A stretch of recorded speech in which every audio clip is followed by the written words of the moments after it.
Yung Pulang Araw is a historical drama, so marami siyang history na kaakibat. Tapos kailangan naiintindihan mo yung konteksto ng role na ginagampanan mo. So, ano yung mga paghahandang ginawa mo para rito? Nag-aral ka ba? Nagbasa ka ng mga history books para mas maintindihan mo? Yes po, nagbabasa po ako minsan po. Kasi dati po sumali po ako sa quiz bee po. Tapos ay nabasa po ako mga parts po doon. Tungkol sa panahon Sa na... World War II po. Opo. Okay. So, kumbaga, parang meron ka ng mga naiintindihan, may ideya ka na kung ano yung setting Yes. nung show. Nung nalaman mo na ikaw yung gaganap na Young Adelina, ano yung reaction mo nun? Siyempre po, excited po ako nun and overwhelmed po and super grateful kasi po nasama po ako sa isang maganda pong show. Nung nalaman mo na ikaw yung batang Barbie Forteza, nag-iba ba yung pakiramdam? Lalo kinabahan ka ba? Hindi naman po, na-excited lang po ako ng sobra po. Sobra po ako na-excite. Dati ka na bang sinasabihan na kamukha mo si Ate Barbie? Yes po.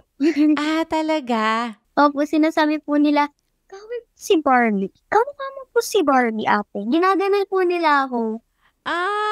Okay. Pero idol mo na ba noon pa si Ate Barbie? Yes po, kasi ang ganda po ni Ate Barbie. O, diba? Tapos sasabihan ka na magkamukha kayo. Syempre, nakakakilig yun, diba? Yes po, sobrang talik po. Ganun. Kailan mo unang nakilala si Ate Barbie? Anong tawag mo sa kanya? Ate Barbie nga ba ang tawag mo sa kanya? Ate Barbie po. Kailan mo siya unang nakilala? Nailala ko po siya nung nasa meant to be po siya. Ang galing niya po. Tapos naipagsabay po siya sa mga artista po. Ang dami pong actors po. Doon sabi ko, nakakakilig. Pinindot ko. Kinilig po ako ng sobra. Kasi ang dami pong love scenes po doon.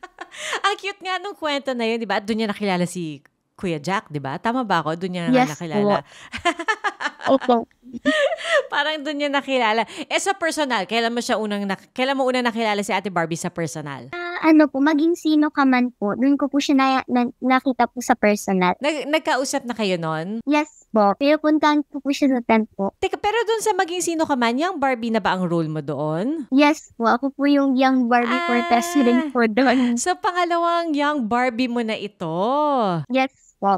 Binibigyan ka ba niya ng tips?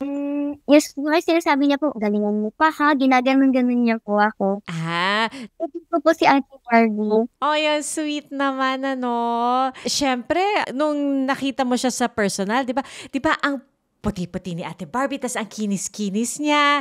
Na-starstruck ka ba? Yes po, kasi sobrang ganda niya po. Like, di po ako nakapagsalita po. Sabi ko, napangiti na lang po ako ng sobrang-sobra. Abot tenga na po yung ngiti ko po noon.